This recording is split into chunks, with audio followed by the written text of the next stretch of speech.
Mic check. 1, 2, 3. Mic test. Testing. 1, 2, 3.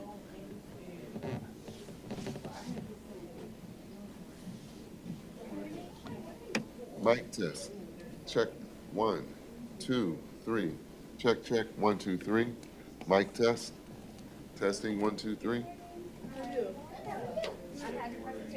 Almost there, but I am just waiting for the stream to come up. Just waiting for the stream to come up. Oh, all right. Almost there. I'm just testing my voice. What is this? We're looking at Shure wireless mics. Testing, testing. 1, 2, 3. Mic check. Testing. 1, 2, 3. All right, go for it, Red. Ready? Testing. 1, 2, 3. Mic check. Testing. 1, 2, 3. Uno, dos, tres. Eins, zwei, drei. 1, 2, 3. Uno, dos, tres. Mic check. 1, 2. 1, 2, 3. 3, 2, 1. Mic test. Great, thank you. You're welcome. Check, check. 1, 2.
move over.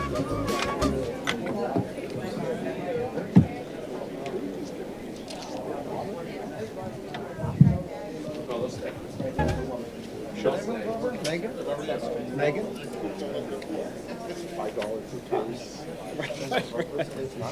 I don't have the same smile. Okay. You have to be on camera today. You can't fall asleep.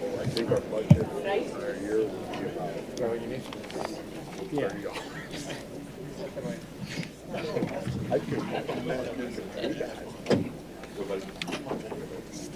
Yeah. You don't trust the Yeah, I know.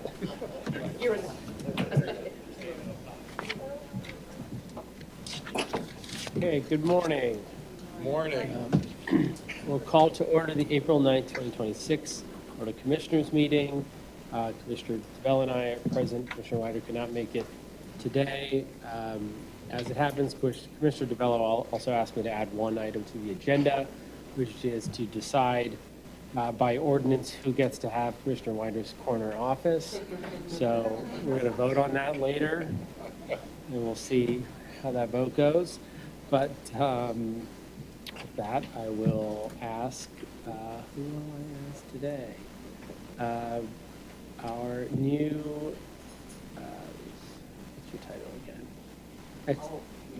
Community Engagement Specialist in External Affairs, Jojo Delwadi, to lead us in the Pledge of Allegiance, please. He doesn't know the tradition. You got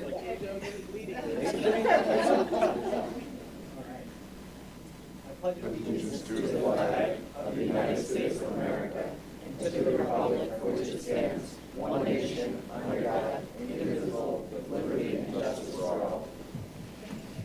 Great job. I don't know, Jojo, a little slow on the uptake there.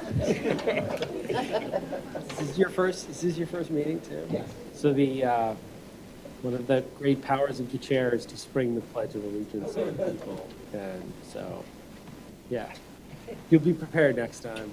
But welcome everyone. A couple things that I'll have opening comments before I turn it over to Commissioner DeBello is that the primary election's coming up. We have an election board meeting right after this. If you have any comments on that, please save them for the election board meeting. But one of the things that we want to highlight is our I Voted sticker contest, which is fast approaching. And this is an opportunity for anyone in this county, particularly we're emphasizing high school students and students of any age who want to apply.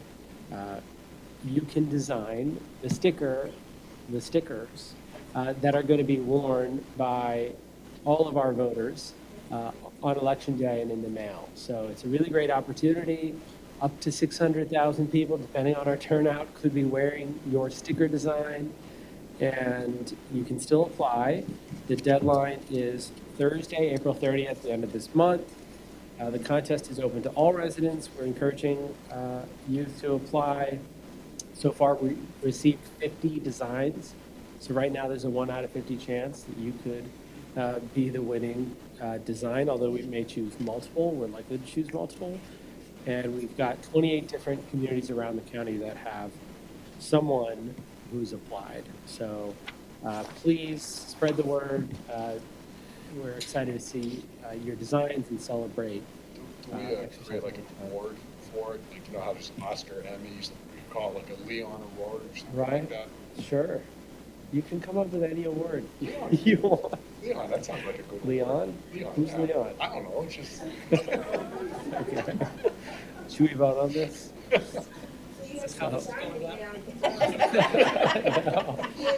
proposal for the award and not think about what it's gonna look like. So now you have to design something. What's that? You're gonna have to design something. Probably these tall, slender type of award.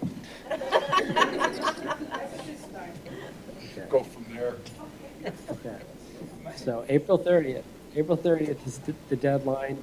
You may win a yet-to-be-named award if it's a particularly good sticker. Second thing wanted to highlight is our first ever, Montgomery County's first ever, looking at our Chief Sustainability Officer, Earth Day community Marketplace. So April 22nd, yes, thank you, Amy, for your work in putting this together. This marketplace is going to show residents what kinds of sustainable businesses are out there, local makers, and those who are environmentally conscious in their commerce. It's going to include businesses that range a wide range of activities from the wardrobe, which I've seen them before, but they help get kind of like interview-ready clothing for folks who would appreciate access to that at an affordable way, or is it also the giveaway, or it's just business clothing that's recycled?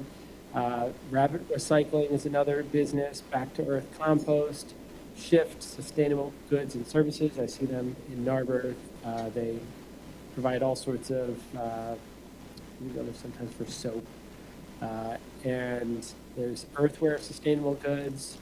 In the food sector, we've got Weaver's Way Co-op, Perrystead Dairy, Grow Our Food, Happy Bear Coffee Company. Sounds fun. I don't know where they're located. And then Solar States and Clean Energy Co-op for energy. And you'll get a sense of what you can either purchase or a number of different offerings that you can engage with as a resident. And it'll be a full fun marketplace activity with food trucks, a scavenger hunt, prizes. It will be here, just on Swede Street. It's going to be right across the street in front of the courthouse. 10 a.m. to 2 p.m. on Earth Day, Wednesday, April 22nd. So this is a great example of how we're trying to increase sustainability, not only through the county's operations and all the things that we do to run more efficiently and sustainably here, but getting a larger community engaged in efforts that they can practice or exercise individually as citizens. So looking forward to it. Thank you. So this week is also Public Health Week, April 6th through April 12th nationally. It's a week where we highlight national and local efforts to improve health outcomes and advance health equity. Our Office of Public Health is every day on the front line of prevention and preparedness to keep residents safe and healthy. You see their work in a number of different ways, including overseeing the Code Blue and Code Red extreme weather responses, thousands of food safety inspections each year. If you go to a restaurant anytime you enjoy a restaurant, it's in part because of the work that our public health staff do to make sure that they're operating safely. They also conduct CPR and Narcan training, vaccine clinics, and completed our first ever community health assessment, which was just done last year. So most of this work is behind the scenes. Every now and then you hear from them when there's an incident of a disease that we are taking action to prevent and alert the public about. But I'm very thankful to Christina Miller, our Office of Public Health. She's here right now. She might hear about this. So Christina, you're doing a fantastic job with your entire team year-round preventing illness, infection, and accidents in our community. So thank you for your work. And finally, I'll note again, we have a Board of Elections meeting at the end of this meeting. We'll be voting on physical polling location changes, the Dropbox location changes for the primary election on May 19th. And with that, I'll turn it over to Commissioner DeMello. Actually, there's a salary board meeting, then election board meeting. True. So they'll have to hang through the long, very long salary board meeting that lasts 3 to 4 minutes. I'm going to go for 90 seconds, we'll see. Yeah. All righty, so let's, got some good stuff going on, as you know, in Montgomery County through our HHS department. We always have a lot of very important initiatives that are underway throughout our county, and one of those is our Spring Clean Drive, which is running now through May 30th. This drive collects hygiene projects and toiletries for individuals and families that are served by our amazing HHS department. Donations can be dropped off during business hours at the Cobb Center, Norristown, 1430 DeKalb Street, at the main entrance across from the parking garage. We have a list of items that could be donated up on the screen. So any way you could help out, get us some of those toiletries and hygiene products would be very much appreciated. I know the families that our HHS department serves day in and day out would also be very appreciative of your generosity. So please find some extra stuff at your house, or maybe make some purchases and make those donations. Also, we have our county support for children, our court care and earning learning resource center. It's another program that's underway, or it's in place, and it's related to serving our youngest residents. Next week, our court care program will celebrate its 30th anniversary. So for anyone who doesn't know, court care provides free child care for anyone using our courtrooms, either here at 1 Montgomery Plaza or across the street at the courthouse. That includes plaintiffs, defendants, jurors, and people coming to apply for protection for abuse orders or PFAs. So we're proud to offer the service for our families and their children for 30 years and counting. It's another program, so please, use that if and when you may need it. Another program I'd like to highlight is our Early Learning Resource Center through HHS. The Early Learning Resource Center actually works with daycare centers across the county to help working families find those resources. Anyone who's been a parent knows that a lot of important development happens before kids reach the kindergarten age. So again, we want to make sure Monco kids have access to strong development programs regardless of their family income. Keeping on the kids, I was in Harrisburg last week for a very special award ceremony, which was put on by the Pennsylvania Support Alliance and state lawmakers. It's part of the National Child Abuse Prevention Month, and each year they present Blue Ribbon Awards to community members who are doing a great job of work to protect and support our kids. This year, Montgomery County was well represented, and we had two individuals that were honored, and rightfully so, and very well deserving. One was Jane Kim, as you can see there. She is with Mission Kids Child Advocacy Center.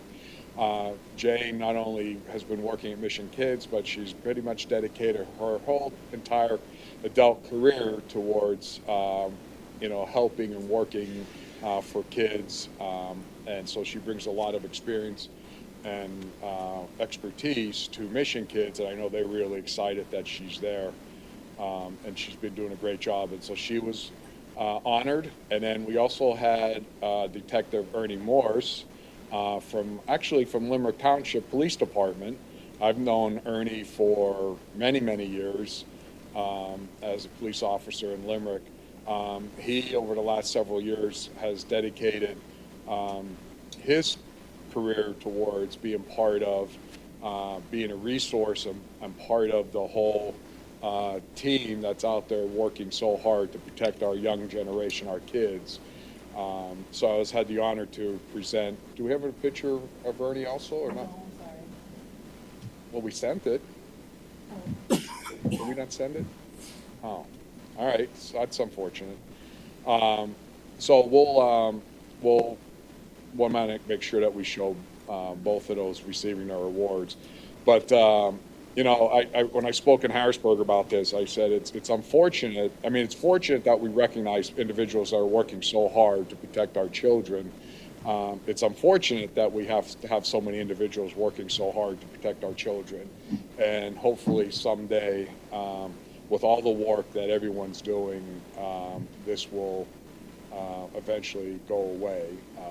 They, as a side, they they planted over 4,000 flags at the Capitol, and part of the 4,000, I don't remember the exact number, but it was over 4,000 kids or reported cases of child abuse, and within that, there were 60 kids. Now, these numbers go back to 2024, so they're still accumulating numbers for 2025, but there were 60 kids as young as 3 days that were tragically killed related to child abuse. It was heartbreaking because they recognized, they didn't actually state the child's name, but they did say the age, and I believe it was gender, age, and where they were located, where they were from. And it was heartbreaking to see that there were 60 kids that lost their life so young, especially 3 days old. I mean, it's just horrible. So, and then another, part of what I was attended the week before that as well was there was Senator Dosh from actually Center County has got a grant, and they're going to a few different counties, and they're gathering up people that are in law enforcement or part of county HHS departments or whatever it may be, and it was all geared towards talking about the anti-human trafficking, which was a forum that was put on, and I talked at this event as well, and I brought up it's one of those things that no one wants to talk about here in Montgomery County or across Pennsylvania, but human trafficking is a real thing. It happens day in and day out. We see high numbers throughout different regions here in Pennsylvania, and part of what's actually happening is there is a bipartisan group that's been put together in Harrisburg of, I believe it's just the state senators, and their sole focus is going to be looking at the current human trafficking laws, and I believe they want to make recommendations to put new laws or enforce or not enforce, but put updated to certain laws to address this issue. And unfortunately, we see it right here in Norristown. Just a few weeks ago, there were 2 individuals that were in the country illegally that came down from New York that were in a situation where they were trafficking women, and they were arrested, and that's just one instance that goes on continuously, not only here in Norristown, Montgomery County, but it's going on across Pennsylvania and across the country, and it's a global issue.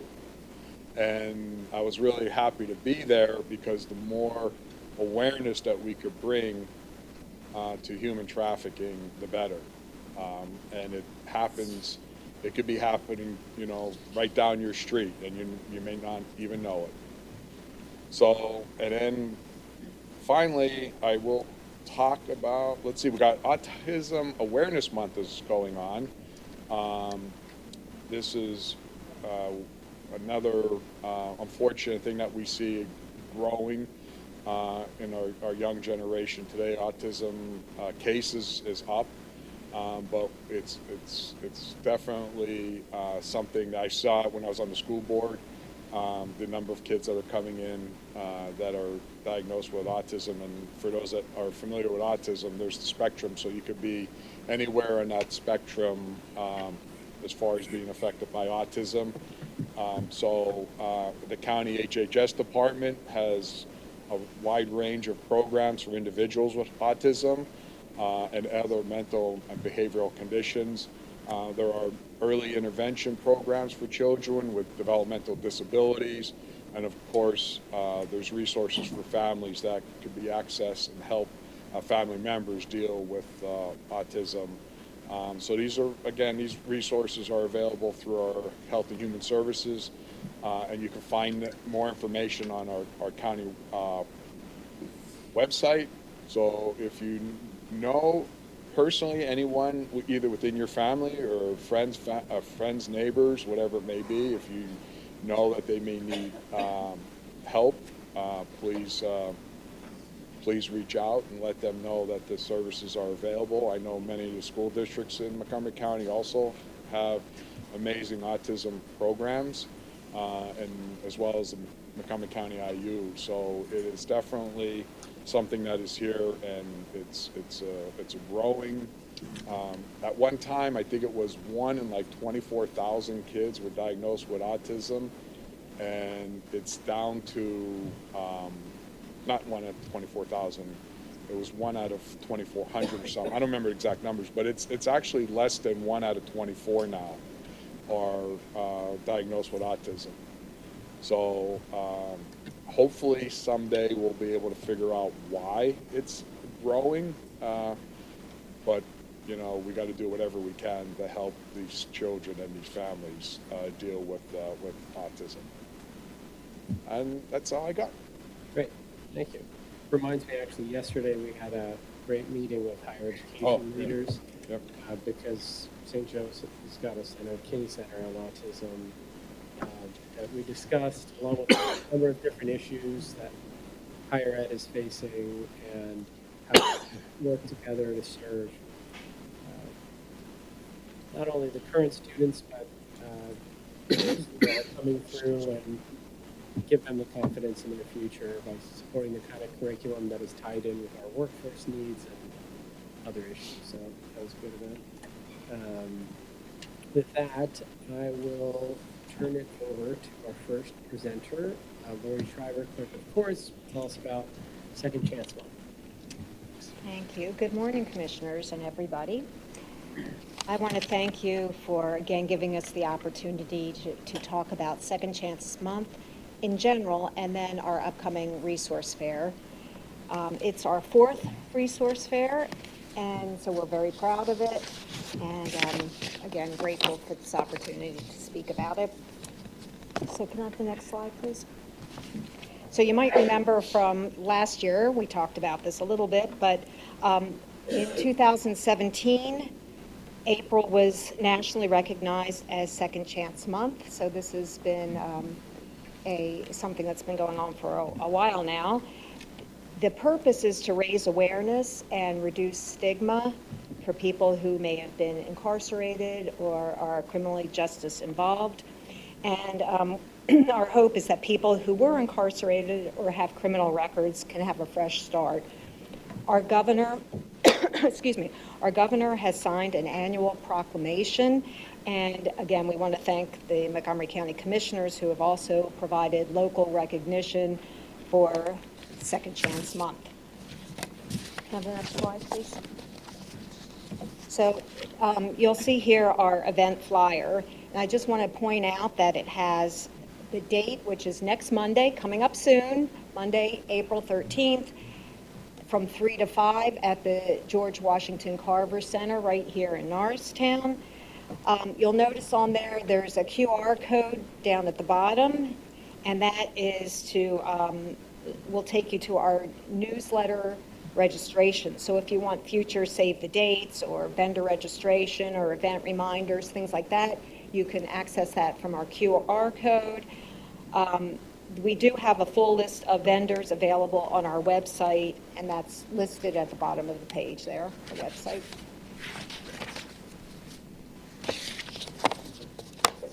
And I do want to share some other information about the event, but before that, I want to introduce our partner in this, sitting right over here, Alyssa McBride. She's from the Montgomery County Reentry Initiative.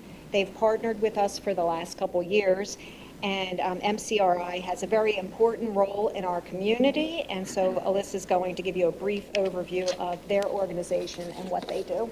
So Thank you. Come on up. Thank you. Good morning. Thank you for having us today. MCRI is the Montgomery County Reentry Initiative, which was formed in 2017 by Family Services, the Montgomery County Correctional Facility, Montgomery County Adult Probation and Parole, Montgomery County Public Defender's Office, and the Criminal Justice Advisory Board. We now have grown to over 150 members who are all dedicated to coordinating our efforts for pre- and post-release support and helping individuals successfully return to Montgomery County following incarceration. Our goal is to help everyone coming back to Montgomery County to be successful. We are data-driven, so every 3 years we conduct a strategic plan. We have a risk and needs assessment that we provide to individuals who are incarcerated at the Montgomery County Correctional Facility, key stakeholders with a special emphasis on those in our community who have lived experience in the criminal justice system. And we also do focus groups at MCCF to ask people what are the existing and needed resources. So every 3 years, we figure out 5 action teams that we want to focus on, and they're dedicated to the 5 priority barriers to successful reentry that we identify in our strategic plan. And you probably aren't surprised by the 5 that we have now. Housing is number 1, career development, accessing timely mental health, medication, and drug and alcohol services post-release, parenting and child care, and natural supports. Our large collaborative gathers quarterly at the Lower Providence Presbyterian Church. We have a meeting coming up on May 7th if you're interested in coming, and our action teams meet in between. And there is my contact information if you have any questions for me. Thank you. Thank you. Lori. I just have to say that meeting is one of the best meetings too. It's always really well attended. There's a lot of people there. A lot of different services are identified. So big shout out to you. All right, can you go to the next slide, please? So I just wanted to provide this collage to you to show some of the vendors that we had last year. It's very interactive, as you might see. We have a very diverse group of vendors. We have county offices, government services, educational organizations, health and wellness. You mentioned that's Health Week or whatever, Health Prevention Week. We have some of those providers there.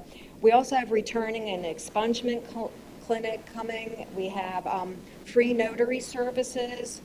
And in the health and wellness area, we always have chair massage, which is always a favorite for everybody. So you can come by and get a quick chair massage while you're there. I also wanted to say that we, at the end of the last event, we surveyed our participants to find out what they might want to see more of. And it goes with the pillars that you were just talking about, those 5 things that are needed. The services is what people wanted to see more at our resource fair. So we worked to get some more both educational opportunities, training, and career-related services to come out to talk to people. We also have several row offices that will have tables, including the Prothonotary Noah Marlier, Register of Wills Tina Lawson, and Treasurer Jason Salas. And the one other thing I wanted to just take a minute to talk about, I know that Commissioner, you spoke about the upcoming election, and I know you have election board today. So with the upcoming primary election, a lot of times people who have a criminal record don't think that they can vote. And can you put on the next slide, please? You'll see this flow chart here. It doesn't have all the information on there, but I do want to make note that we do get questions in our office about people with criminal records, if they can vote or not. We actually made a video, which is available on our social media, to give more detail on that. But a key point is that if someone has a felony conviction and is currently incarcerated, they cannot vote. But if they've been released from incarceration, they can vote, even if they're on probation or parole. Some situations like pretrial isn't on this particular flow chart. Again, we have a video. And voter services will be at our resource fair next week. So if somebody has a question, can they vote or not with their criminal record, please come next Monday and visit their table. Having the, takeaway from this is having a prior criminal record does not automatically mean you cannot vote. And in closing, again, I want to thank you for the time here today. We appreciate it. We appreciate you recognizing Second Chance Month. And for everybody that's here or listening at home, please spread the word about the event. We do have some flyers by the door. And again, the event is next Monday, April 13th, George Carver Center from 3 to 5 p.m. Thank you very much. Thank you so much. We appreciate it. Any questions? Any questions? No, just thank you for your commitment and your work, and glad we're at number 4 now, so Yep, number really 4. great to see. Yep, number 4. Oh, and we have a proclamation if you want to come up for a photo, and Okay, we can do that.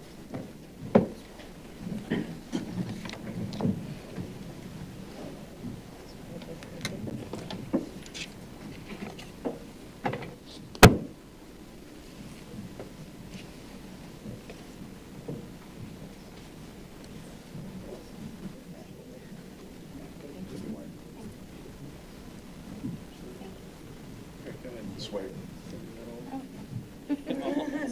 You want me in there? yeah, yeah. Okay, thank you. All right, 1, 2, 3. Perfect.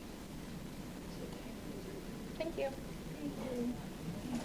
Thanks so much. Appreciate it.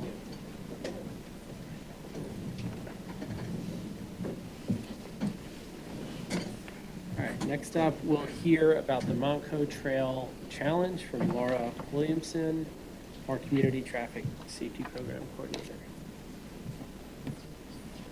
Thank you. Good morning. My name is Laura Williamson, and I am the Community Traffic Safety Program Coordinator for the Montgomery County Office of Public Health. I'm here today to talk about our 11th annual Montco Trail Challenge. So to start, let's talk about what the Montco Trail Challenge is. It's essentially a scavenger hunt along 18 participating parks and trails all throughout the county.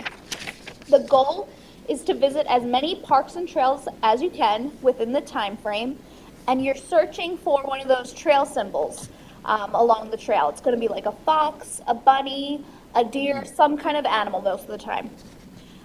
Participants visit the trail, they find the symbol, and then you write down what the symbol is, and we give out prizes for going to 5, 10, or 15 or more trails.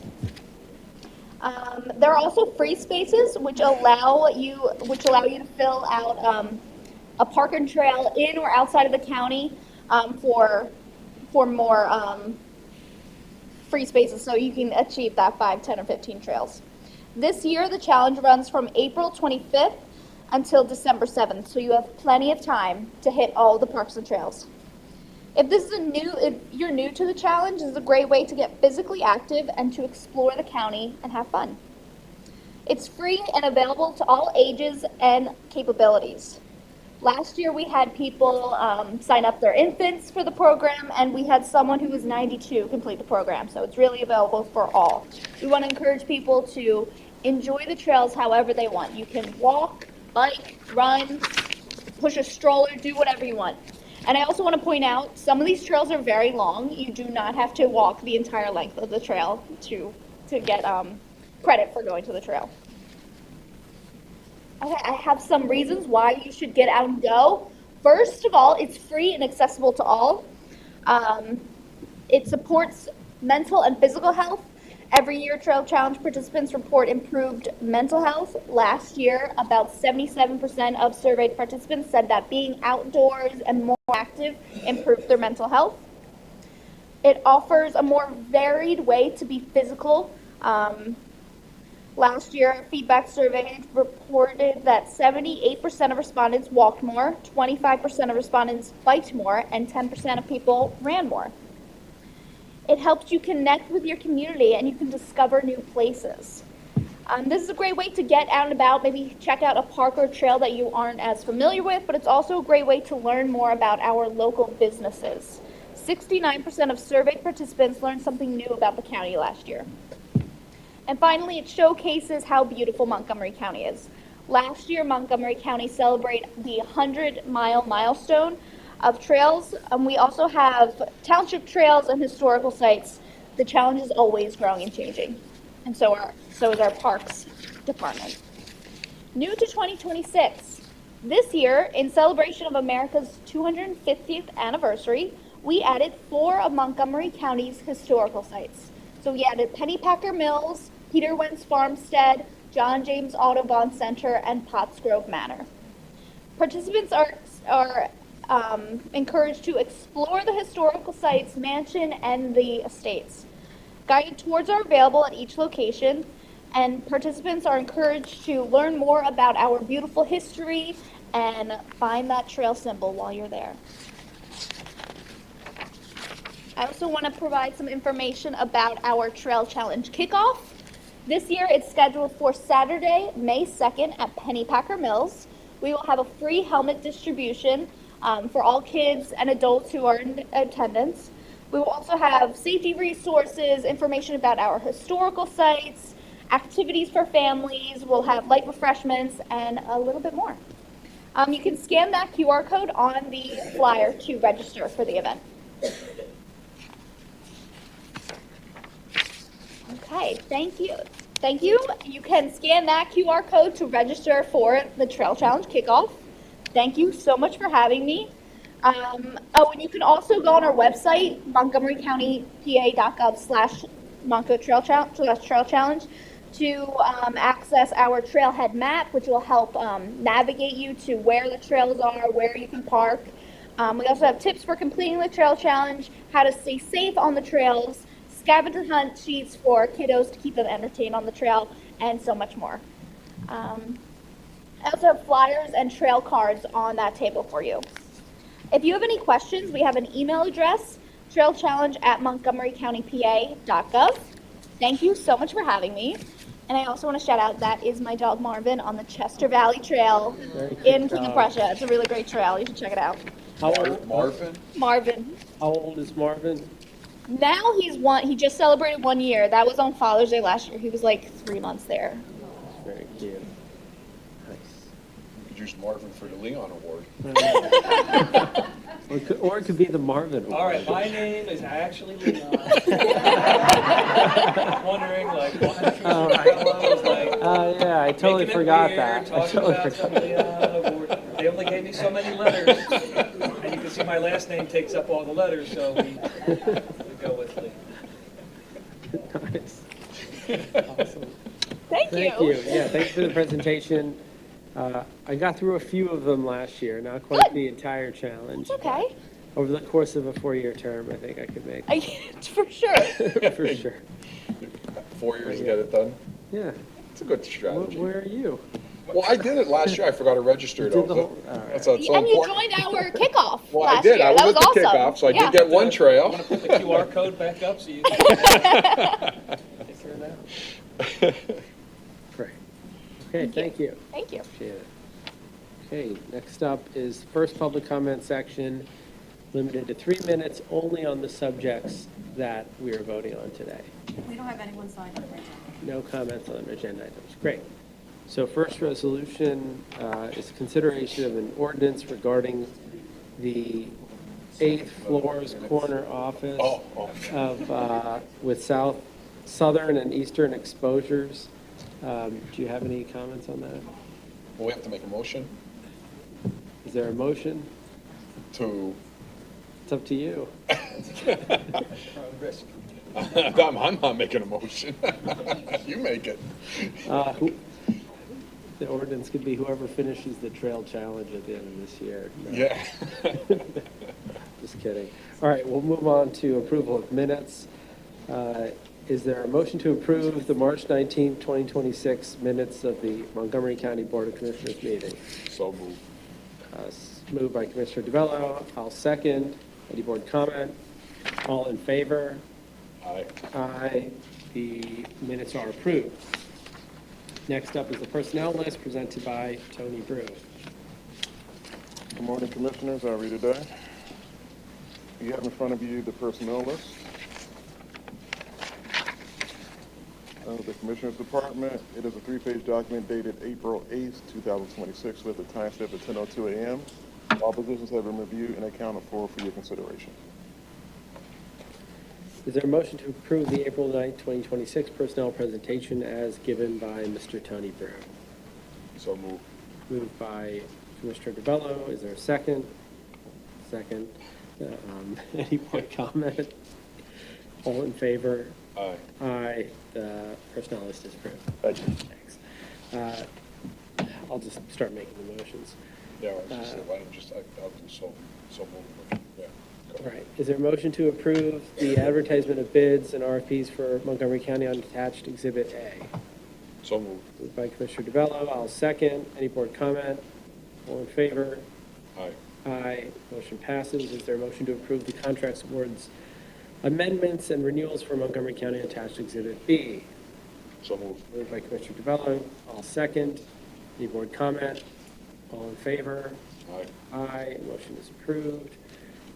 Moving on to awards of contract for Southeast PA Regional Task Force. Is there a motion to approve the contract awards, amendments, and renewals for the Southeast PA Regional Task Force on attached Exhibit C? So moved. Moved by Commissioner DeBello. Is there a second? I'll second. Any board comment? All in favor? Aye. Aye. The contracts are approved. Any general public comment? No public comment? Wow. Okay, we'll move on to closing commissioner comments. Got anything? I just wanted, I sent, I think you've said enough. I just wanted to recognize, again, Detective Ernie Morris as well. We just didn't, Oh, great. pictures didn't get sent over, but there's, again, that was in Harrisburg, where recognizing two amazing individuals from Montgomery County. So it's great to be there and great to recognize them for all their hard work, working, for or against child abuse. So thank you, Megan, and you guys for getting those up for me. That's all. Great. Fantastic.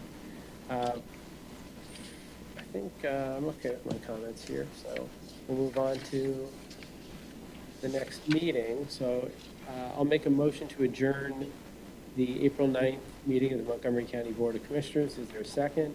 Second. Any board comment? I'll just note that the next meeting is April 23rd, 10 a.m. in this boardroom. Is there a vote to adjourn? All in favor?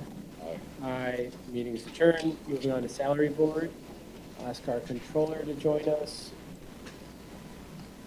Or who's here? Do you have a controller or deputy controller out there? Too fast? Okay. They're only a couple floors away. They can be here in a second. Oh, yeah. They're moving here. I could start the Do we have a quorum? I don't think meeting. we have a quorum. We didn't put a quorum. You need three? Yeah, we had a four.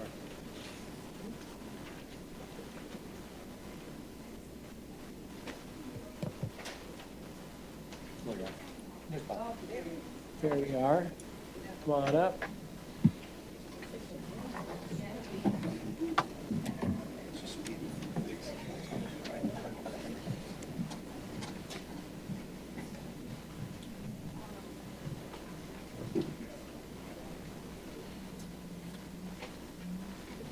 Great. Okay, so is there any public comment for salary board? Yes, Lisa Herbst. Sorry.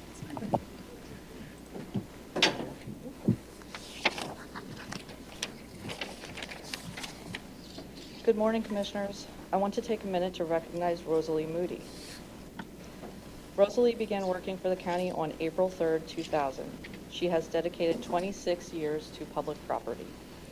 She has a positive attitude and is always happy to lend a helping hand. Your retirement is well-deserved, Rosalie, but you will be missed. We hope you enjoy the time with family and friends. Thank you for all your years of service, and congratulations.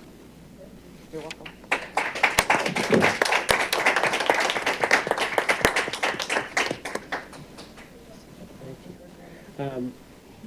We're going to do a presentation now. Should we do that?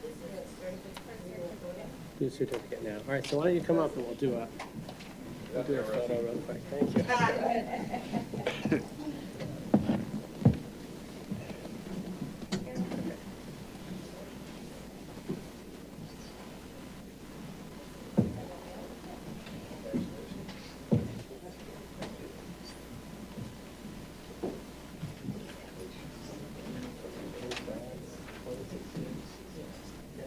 I'm behind you. Sorry, I didn't want to Okay, scare you. please stand a minute. Okay. I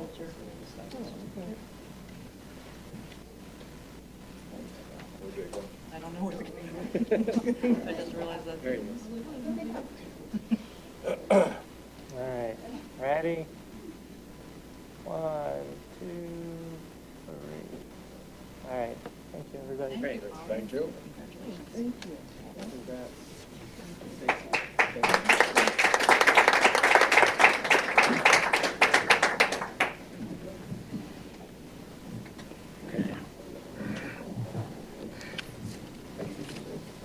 So next, we'll hear from Tony Brew on the presentation of the salary board list. All right, good morning, members of the salary board. You should have in front of you to find a copy of the salary board list. It's a 4-page document dated April 8th, 2026, with a timestamp of 10:02 a.m. All positions have been reviewed and accounted for your consideration. Great. Is there a motion to approve the April 8th salary board presentation as given by Mr. Tony Brew, Chief Human Resources Officer? April 9th. So Moved by Controller Hart. Is there a second? Second. Seconded by Commissioner DeBello. Any board comment? All in favor? Aye. Aye. The motion is approved. Thank you. Thank you. Moving on to adjourning the meeting. Is there a motion to adjourn the April 9th meeting of the Montgomery County Salary Board? So Moved by Controller Hart, seconded by Commissioner DeBello. second. Any board comment? All in favor? Aye. Aye. The meeting is adjourned. Thanks. Good job. It's exhausting. All right, and then next we're going to move on to the election board, so. Thanks. Lynn's back. Is Frank around? 5 minutes. All right, we're going to do a 5-minute recess, and we'll be back for the election board.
Are there any public comments?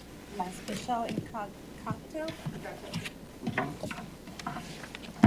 Hi, I'm Michelle Ingarto from Lower Salford 3, and I just have a couple questions. When are the ballot boxes going to be available for the primary? So this is a public comment period. Okay. Happy to answer questions or respond if anyone wants to respond at the end of all the comments. Okay, all Well, I right. mean, they're going to be open with, they usually open within the first weekend of mail-in ballots going out. And my other question would be, when are the mail-in ballots being sent out then? This week? This week? Next week? Okay. Next week. Huh? I can add that in class for the first video. Okay. And then just wondering if the logic and accuracy testing notification was done. I've been looking for that in the regular places, but I haven't seen it. So I was just wondering if notification has already happened and, or if it has been completed. And that's it. Thank you. We'll be advertising it Monday. It's kind of based on when ballots are available. The notification. Notification next week, but I can tell right now it's going to be next Wednesday. Okay, thank you. So, Great. I'm sorry. Just- I didn't hear what you said. Let's just let him present. And he'll do it. Hold on, wait, there might, other comments, let's try to just do the comments first and then. On Zoom, we have Adrian Seltzer. Hey, Adrian, can you hear us? Mute? Okay, yes. Yes, hi. This is Adrian Seltzer, Wynwood, Pennsylvania. And I just want to say I am so excited for the electronic poll books that'll be happening on this election. I was at the training last Saturday, and it is amazing. It is going to make the lines go faster for voters. It's going to make it easier for your election poll workers. So I want to thank you for doing that. We'll be able to find if somebody's at the wrong polling place right away without having to call you guys or look it up on our phones. Lovely, lovely addition. Thank you. Thank you very much. Any other comments? No, that's all. Great. All right, so now we'll hear from Frank, our Director of Elections. Or should we approve minutes from last meeting? Let's do this quick. Is there a motion to approve the January? That sounds incorrect. Do we have the correct date for the? Actually, that's right. January 8th, 2026 meeting minutes of the Montgomery County Election Board. Is there a motion? It's fine. It is correct. It is? Yeah. So moved. Moved by Commissioner DeBello. I'll second. Any board comment? All in favor? Aye. Minutes are approved. Go ahead. To answer the questions just in front of a mic, ballots will be available next week. Once ballots are available, we can begin logic and accuracy testing. We will be advertising that to start next Wednesday. That is a tentative date based on when we can get all of the materials together. We will make sure to update the parties and any citizens groups that have registered with us so that they're all well informed of when we are starting and how long we anticipate it to take. Wait, we haven't notified the citizens groups yet? Yeah. We have? Mm-hmm. Of the date? Not of the date, just that any citizens groups that have registered with us, we've been keeping them apprised of where we are at. Oh, okay, because I know that it's a long, but there's a big, like a window, like when you have to notify the citizen group. I just want to make sure that happens. The citizens group have to register in that large window. We just have to give 48 hours notice. Of when we're it gonna started. So but you gave them a heads up. Yes, I've been in contact with one of the representatives, letting them know that as soon as we had a firm date, we would pass that along to them. So as of yesterday, we have a firm date of next Wednesday that we believe we'll be able to start. Great. And also drop boxes will be available as soon as ballots are out. We anticipate them being opened this weekend for their usage next week as ballots arrive in mailboxes. And then the sheriffs are on board to service them daily. Wait, we're opening drop boxes before we send the ballots out? Yes, so that as soon as ballots are available, they can be utilized. Well, are we checking ballot boxes? When are we gonna start sending, because this costs money, so when are we gonna start sending the sheriffs out? Next weekend. So they won't be picking up empty cards this week. We're just getting the boxes ready this weekend because there's no way for us to guarantee that as ballots arrive in the mail, the boxes are available. So we're opening them in advance of giving the printer the go-ahead to start mailing so that as they arrive in mailboxes, voters can utilize the drop boxes. But the sheriffs won't begin servicing them until next Saturday. Yeah, I don't get it. Yeah. Yeah, I can comment. We don't know what day precisely ballots are going to land. Right. But we want to make sure the ballot boxes are open when voters receive Yes. the ballots. That's pretty much the rationale, right? Yes. Great. Do you want to go through or continue with your presentation? That was the end of, I think, all of the questions that were asked. Got it. I mean, in terms of section E, the polling location changes. Oh, yes. I'd like to request authorization for the relocation of 10 polling locations for the 2026 primary election taking place on May 18th. The Board of Elections is given the authority by the Election Code to relocate polling locations as they see fit. These locations are listed on your agenda. The polling places we would like authorization to relocate have all been posted with notices about these relocations, and if the location changes are approved, every voter in these precincts will be mailed a new voter ID card indicating the location change and identifying the new polling location. Those are scheduled to go out in the mail tomorrow pending today's vote. I'm happy to answer any questions you have and request that the board approve these relocations as presented. Do you have I don't have the list of them. I didn't get any of this until, I don't even know when. So I don't know what ballot boxes we're talking, locations we're talking about. So I have a couple questions, which in general, can you go over the process for how we change these? I have the list in front of me, but just for anyone who might watch this, can you explain the reasons for the moves? Anytime we have to move a polling location, we are required by the election code to post notice at 5 locations or in 5 physical locations around the existing polling location and the new polling location. Those postings need to be up for a minimum of 5 days. That's after the change happens. No, that's before the change can happen. So you've already done that? We have already posted all of these. 5 days ago or when? 5 days ago. Okay. Over 5 days ago. Got it. And can you just speak more specifically? I have reasons for the move, so could you explain? In almost every instance, we are being forced to move these polling locations because the current locations are going to be under construction.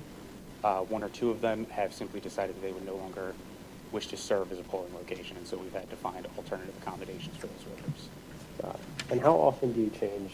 Like every election, you would say there's something? Almost every election, we have to change at least 1 or 2. The board asked during last year's election cycle that we try to find locations that can commit to the entire year's cycle so that we can limit the number of moves that we have to do in between a primary and general. Mm-hmm. And that's what's leading to some of these changes, just so that voters have to go to the same place both in the primary and the general this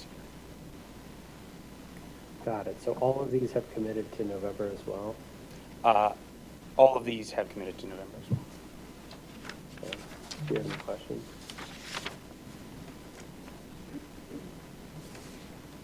So you have locations for all 10 of them?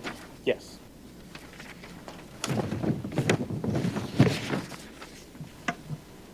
And how many, sir? 10? Yes, sir. And all 10 of these were because like Woodpayne Township, why are they too much traffic at the township campus? That was one of the ones where they've requested that the polling location itself has requested that we move. The polling location itself has requested that we find alternate accommodations to help ease the traffic in and out of that building.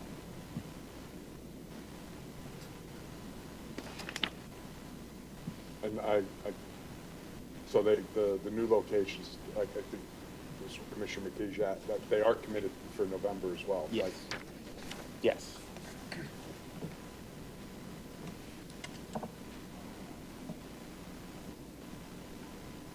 all right. So I'll just go over a couple. So Abington Baptist Church, can you explain why we have to move that one? They are expanding their childcare services and will no longer be able to house our operation. So they have told us that they can no longer be a precinct. Yes. And what else is there? Same thing with, so Whitpain Township, is that a confirmation that Trinity Episcopal Church will be able to host? Yes.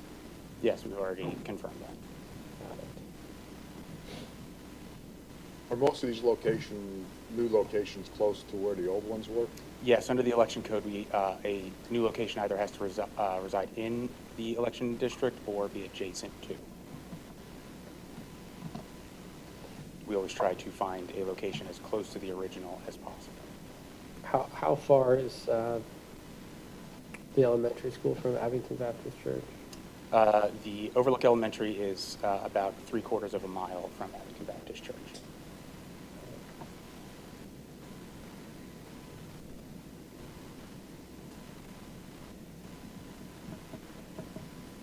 So I think one of the things that would be helpful generally is understanding beyond the election code, the requirement to post 5 days beforehand.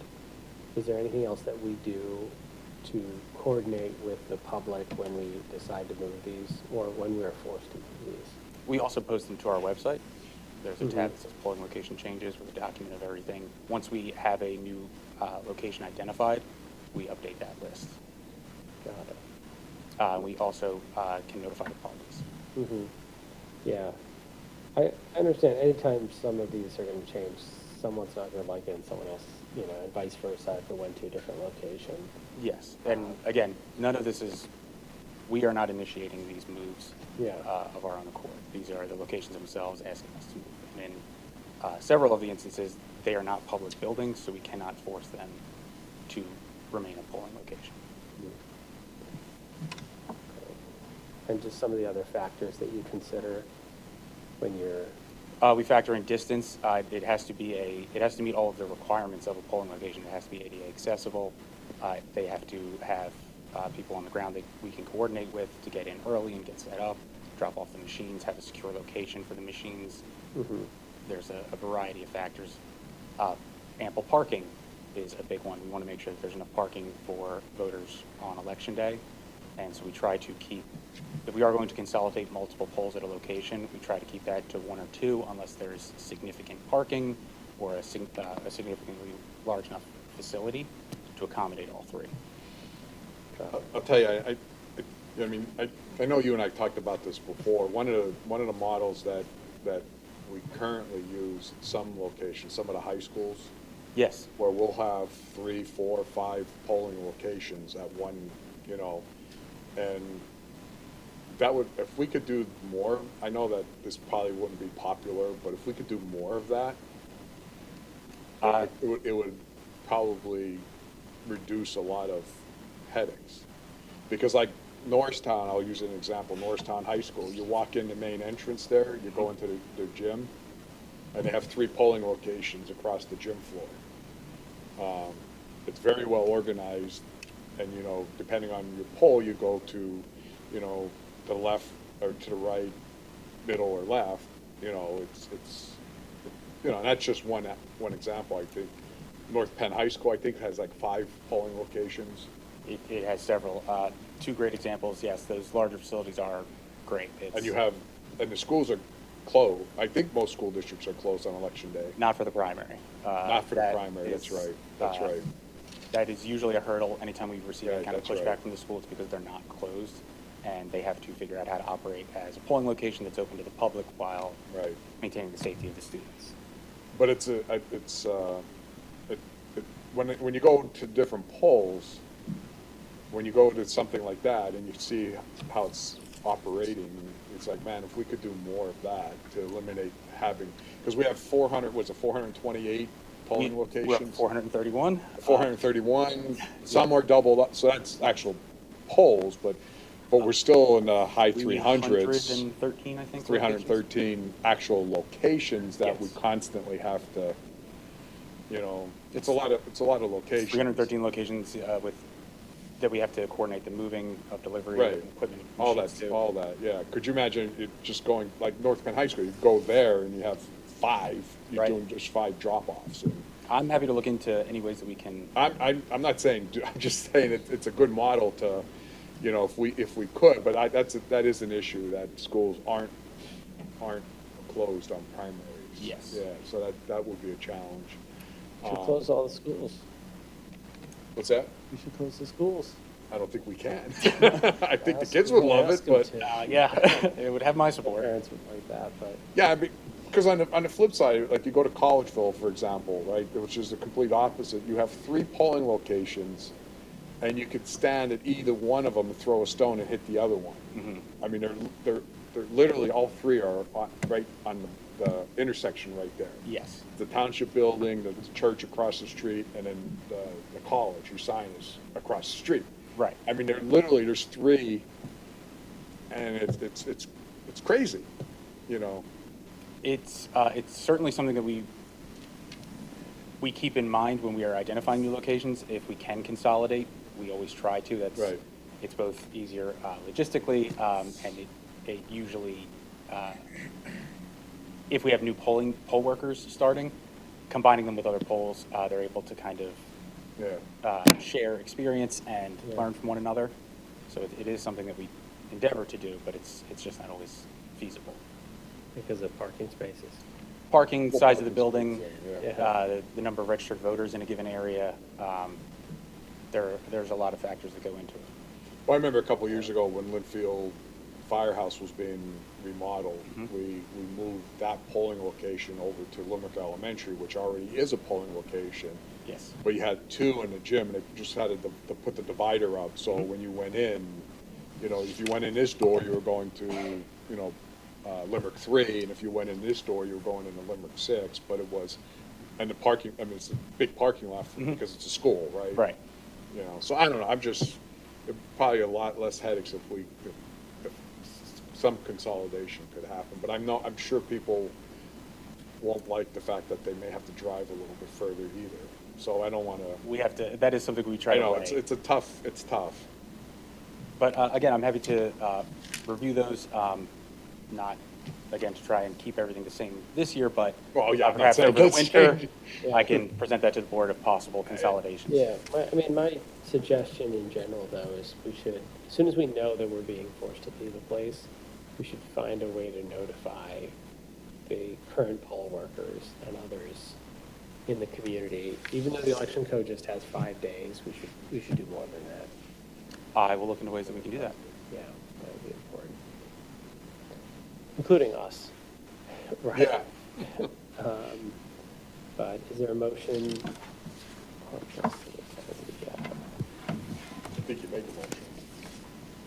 No, I didn't make it You yet. didn't make it yet? No, is there a motion to approve the relocation of the 10 polling locations listed on the attached document titled Polling Location Changes for 4/9/2026 Election Board Meeting?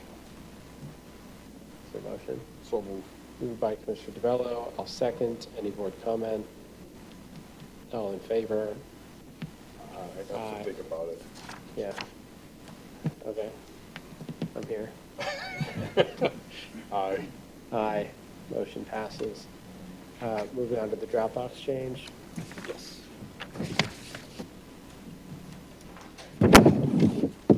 In previous elections, we have operated drop boxes throughout the county to ease the travel burden on residents who wish to return their mail-in ballot. We have encountered a need to move the Green Lane drop box and have identified a new location in the Gilbertsville Shopping Center. The drop box will be located outside of the Magisterial District Court that is there, and will be under 24-hour surveillance. At this time, I am requesting that the board approve the move from Green Lane to the Gilbertsville Shopping Center. Great. One question on this is how far is it from the current location? It's pretty far. It's pretty, yeah. Yes, unfortunately, there are only 2 district courts in that area that we can move it to. This is the closer of the 2. Yeah. And it covers a whole swath. I thought the district court isn't there up in Pennsburg area? I thought there was a district court up there. I believe that is where it is, but I'm not certain. No, this one is. No, that there is a district court in Pennsburg. I thought I would have to double check that, but I thought we were going to the closer of the two. I don't know. Is this visible from, do you know, is this visible from if you're driving by or if you're Yes. on the outside? It's a shopping center, like a strip mall. So this would be outside in front of the district court. Okay. The one on Montgomery Avenue at the magistrate judge is sort of in the back of the district court. Do you know which one I'm talking about? Yes. Yes. That one, I've heard some people say they don't even know it's there because. I believe it's there for camera and power needs, Okay. but I'm happy to look into that one as well. Maybe there's a way to put a sign in the front or indicate that there's a drop box on the back. I will see what I can do. Be helpful. Anything else here? No, I'm glad we're moving that one out of the Green Lane. I mean, I've said for probably at least a year now I've that. never heard you mention this. I didn't mention it.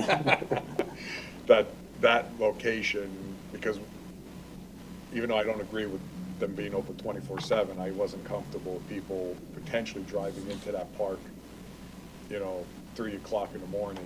It's so secluded, so, I was concerned that, for the individual actually going to drop off, ballots. Certainly. I mean, it was not a good location. This is a drastically different location. Yeah. Better lighting, visible from the road.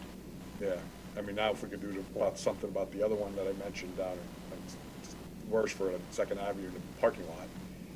Very similar but different, but same, Still on our list of yeah, it's just trying to find an appropriate. It's not a very new well location for that as lit parking lot. It's very, in the middle of the night. It's there's no one around. It's just so it's something for us to, As we as we find potential new locations, I'll be happy to share those with the board. Yeah.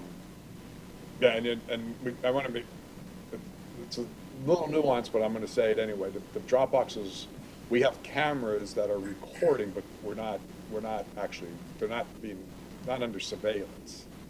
They are under 24-hour Cameras recording. are on, Yes. recorded, right, but nobody's watching anything all night or during the day. The cameras. I don't believe so, no. No. Unless you have some spare time.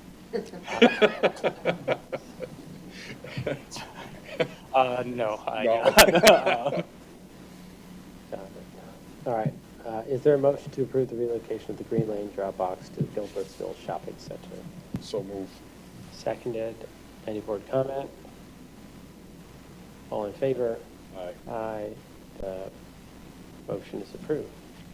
Great. And I think that's it. What do we got? Any Unless I can answer closing any other comments?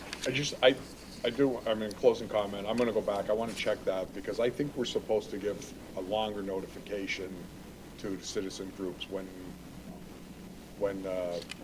logic and access testing is going to start.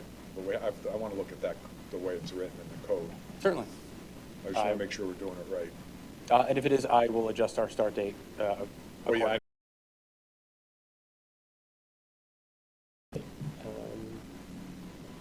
think we're good. I'll ask you some other questions on the poll books and how that's rolling out. And are you done with the trainings? You still have many more to go, right? We have many more to go. We have been able to schedule 45 virtual trainings between now and the beginning of our in-person trainings. They've been extremely well attended. We had our first open houses, we're calling it, for poll workers last Saturday here in Montgomery, so that they could come in and get actual hands-on experience with them and undergo the training that we will be also presenting at all of our in-person trainings. It was, again, well attended and overall very positive comments out of it. We have a second one this Saturday that is filling up fast, so if there are any poll workers listening that have not registered, please go ahead and register. If we feel there's need for additional ones, we will, of course, host them. We want our poll workers to be as comfortable as possible with this rollout. Great. Awesome. That's going well. Thank you. Is there a motion to adjourn the April 9th, 2026 meeting of the Montgomery County Election Board? Someone? Say so moved. I didn't work a Leon joke. I was trying to think. I was trying to get done So by 11. So moved by Commissioner DeBello, seconded by me. Any board comment? All in favor? Aye. Aye, meeting's adjourned. Thank you. Thank you.